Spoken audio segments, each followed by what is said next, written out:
Hello students. आज हम लोग सीखेंगे कंट्रोल एंड कोऑर्डिनेशंस के कुछ इम्पोर्टेंट टॉपिक्स जैसे reflex actions, sympathetic and parasympathetic nerves etcetera. तो चलिए पहले रिफ्लेक्स एक्शंस की बात करें। तो रिफ्लेक्स एक्शंस बहुत तरह का होता है, जैसे on the basis of control over the actions. इसका मतलब है कि reflex actions control over the actions के ऊपर डिपेंड करके ये होते हैं। जैसे पहला है कि क्रैनियल रिफ्लेक्स कहते हैं हम। क्रैनियल रिफ्लेक्स ब्रेन से आते हैं। ये ब्रेन से प्रोड्यूस होते हैं। ये रिफ्लेक्स जनरली ये स्लो इन रिस्पॉन्सेज है। और इसका काम क्या है कि जैसे मुंह में पानी आना, यानी कि watering in mouth in the smell of sight of foods और in the smell of foods. तो इस टाइप का रिफ्लेक्स ब्रेन से प्रोड्यूस्ड होते हैं। और आगे हम लोग इसके बाद देखेंगे कि इसके नेक्स्ट क्या है। नेक्स्ट की बात करें तो जनरली हम लोग इससे बात करेंगे। दूसरा है स्पाइनल रिफ्लेक्स कहते हैं हम इसको। स्पाइनल रिफ्लेक्स केस में क्या होता है कि ये बहुत ही फास्ट एक्टिंग है, यानी कि क्विक एक्टिंग है। अ, ये प्रोड्यूस्ड होते हैं और ये एक्टिवेट होते हैं ड्यूरिंग द अर्जेंसी। ये स्पाइनल कॉर्ड से ये प्रोड्यूस्ड होते हैं ये रिफ्लेक्स एक्शंस। और इसका मेन काम क्या है कि जैसे बहुत ही फास्ट कोई काम, जैसे closing of eyes on the sudden light, आंखों में अचानक से लाइट पड़ने से आंखें बंद हो जाना, इस रिफ्लेक्स एक्शंस की वजह से होता है। या तो आंखों में अचानक से हाई इंटेंसिटी लाइट आ जाने से आंख बंद हो जाते हैं, तो इसको कहते हैं स्पाइनल रिफ्लेक्स। इस टाइप की रिफ्लेक्स स्पाइनल कॉर्ड से प्रोड्यूस्ड होते हैं। इसकी और भी कुछ इंपॉर्टेंस है और भी कुछ एग्जांपल्स है। एक एग्जांपल्स ऐसे, जैसे हम लोग रोड पे चलते हैं और अचानक से पीछे गाड़ी की हॉर्न आवाज देती है, हम तुरंत रोड के किनारे चले जाते हैं। ये जो रिफ्लेक्स एक्शन है ये स्पाइनल कॉर्ड से प्रोड्यूस्ड होने वाला रिफ्लेक्स एक्शन। अब हम लोग दूसरी टाइप की रिफ्लेक्स एक्शंस को देख सकते हैं। जैसे कुछ है कंडीशनल, कुछ है अनकंडीशनल। चलिए हम लोग आगे बात करें। जैसे कुछ रिफ्लेक्स एक्शन है conditional and unconditional reflex actions. अब ये टाइप का रिफ्लेक्स एक्शंस जो है ये हमारी प्रीवियस एक्सपीरियंस की बेस पर ये रिफ्लेक्स एक्शंस बॉडी में प्रोड्यूस होते हैं। जैसे प्रीवियस एक्सपीरियंस कहने का मतलब है जैसे अगर कोई प्रीवियस एक्सपीरियंस नहीं है, इसकी बेसिस पे अगर रिफ्लेक्स एक्शन प्रोड्यूस्ड होते हैं तो इसको कहते हैं reflex actions where no previous experience is needed.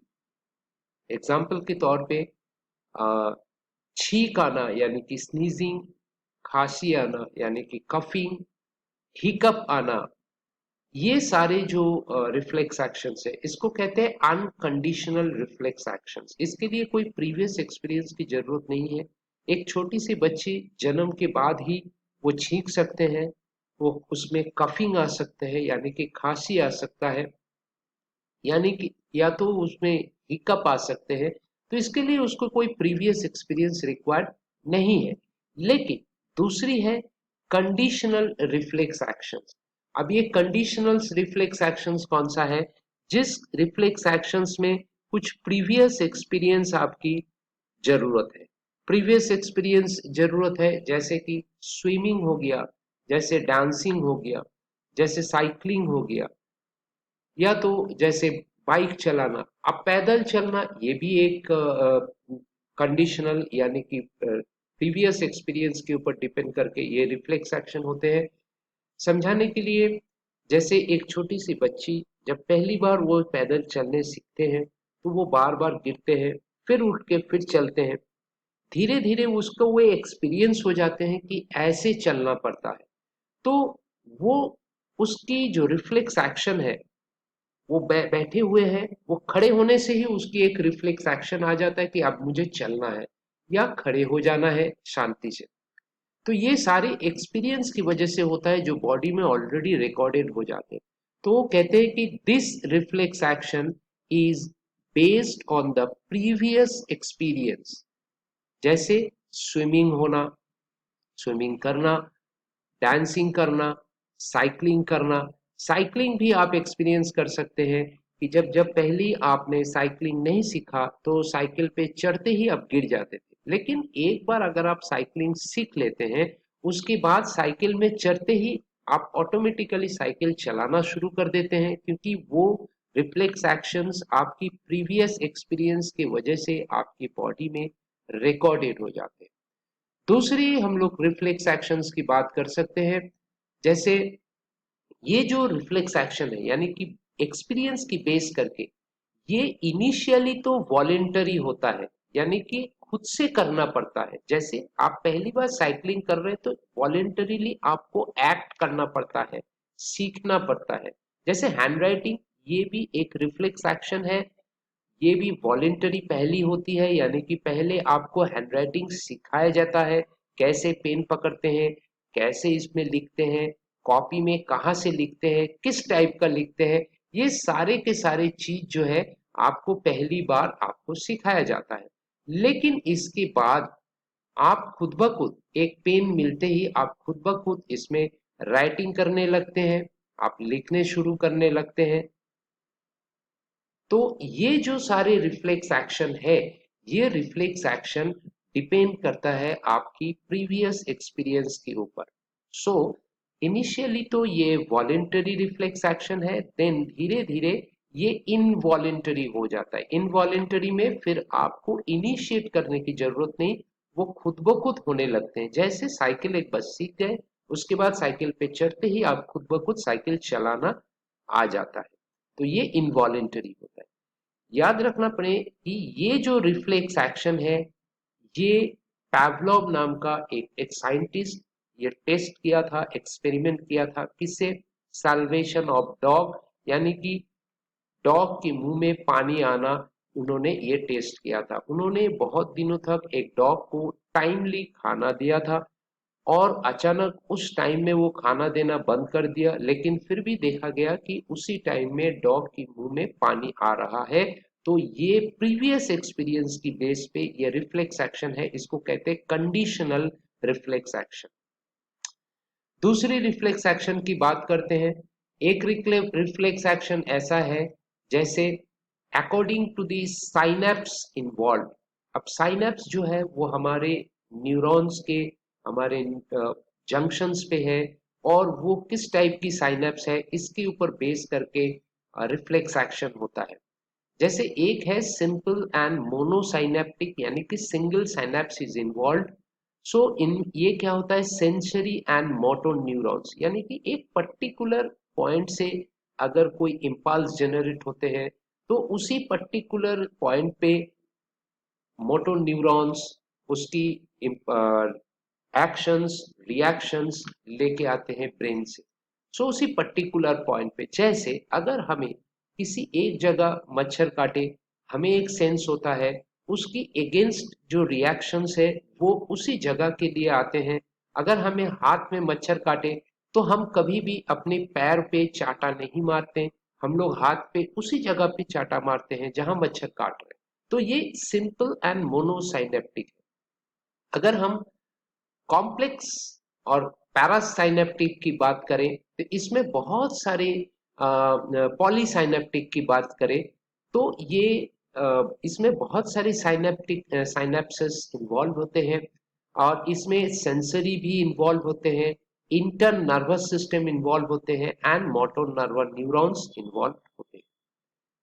अब आते हैं कुछ डिफरेंट टाइप की नर्वस सिस्टम के बारे में बात करेंगे। जैसे पेरिफेरल नर्वस सिस्टम। देखिए नर्वस सिस्टम दो टाइप की हो सकते हैं, एक पेरिफेरल नर्वस सिस्टम एंड एक ऑटोनोमस नर्वस सिस्टम।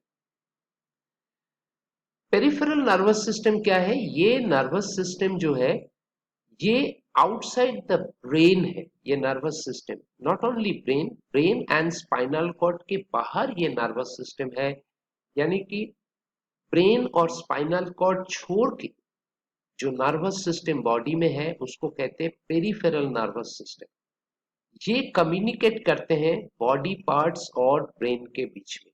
ये नर्वस सिस्टम, ये दो टाइप के हैं पेरिफेरल नर्वस सिस्टम, यानी कि ये दो टाइप के नर्व के ऊपर डिपेंड करके ये पेरिफेरल नर्वस सिस्टम चलते हैं या एक्टिंग करते हैं। One is called efferent nerve and other is called efferent nerve.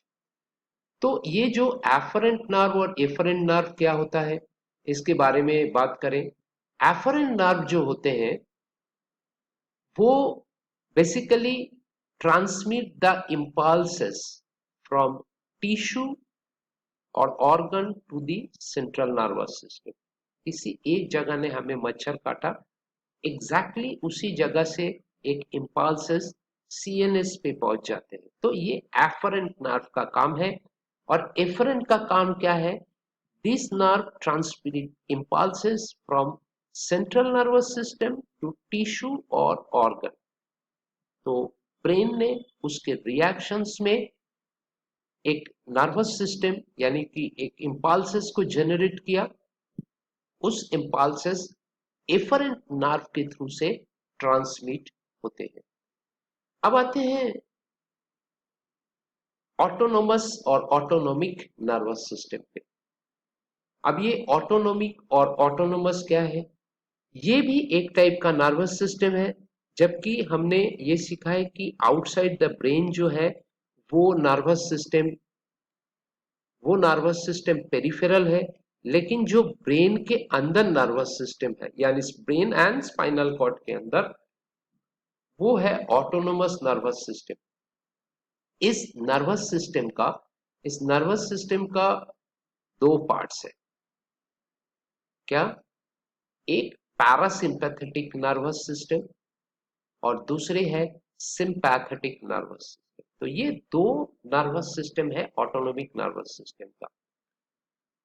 आइए स्टूडेंट्स, हम लोग ये समझते हैं कि parasympathetic and sympathetic nervous system किस तरह से काम करते हैं या ये क्या है वो भी समझते हैं।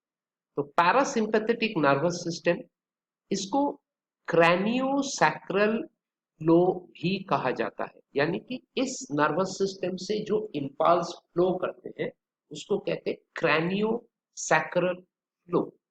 क्रैनियो का मतलब है brain, sacral generally spinal cord से रिलेटेड है। It arises from the cranial nerves, यानी कि ब्रेन के जो सारे नर्व्स है वहां से ये अराइव्ड होते हैं। इसके साथ ये सैक्रल नर्व से भी अराइव्ड होते हैं। एंड स्पाइनल नर्व्स एक स्पेशल टाइप का नर्व्स है हमारी स्पाइनल कॉर्ड में, इससे भी अराइज हो सकते हैं। ये क्या प्रोड्यूस करते हैं? Parasympathetic nervous system produces acetyl कोलाइन, जो कि हमारे न्यूरॉन की न्यूरॉन में इम्पल्सेस की ट्रांसमिशंस के लिए जरूरी है। So it is a type of neurotransmitter. Exactly अगर हम बताएं कि ये कहाँ से प्रोड्यूस्ड होता है, तो there is a post ganglionic part of the parasympathetic nervous system, short में हम इसको पैरा एसएनएस कह रहे हैं। तो इस पोस्ट गैंग्लियोनिक पार्ट से एसिटाइल कोलाइन प्रोड्यूस्ड होते हैं। इस नर्व को कहते हैं कोलिनर्जिक नर्व फाइबर्स। स्टूडेंट याद रखें, पैरासिम्पैथेटिक नर्वस सिस्टम्स की नर्व फाइबर को कहते हैं cholinergic nerve fibres. Parasympathetic nervous system की इंपॉर्टेंस क्या है? Parasympathetic nervous system brings the body into normal conditions. अगर हम किसी कंडीशन में एक्साइटेड हो जाते हैं, कोई भी कंडीशन में, तो बॉडी को नॉर्मल कंडीशन में लाने का काम करते हैं पैरासिम्पैथेटिक नर्वस सिस्टम। इसीलिए इस नर्वस सिस्टम को एक बेहतरीन नाम दिया गया है, इसको कहते हैं हाउस कीपिंग सिस्टम। यानी कि हमारे बॉडी को हमेशा नॉर्मल कंडीशन में रखने का काम करते हैं पैरासिम्पैथेटिक नर्वस सिस्टम, जो कि एसिटाइल कोलाइन ट्रांसमिट करके बॉडी के एक पार्ट्स और दूसरे पार्ट के साथ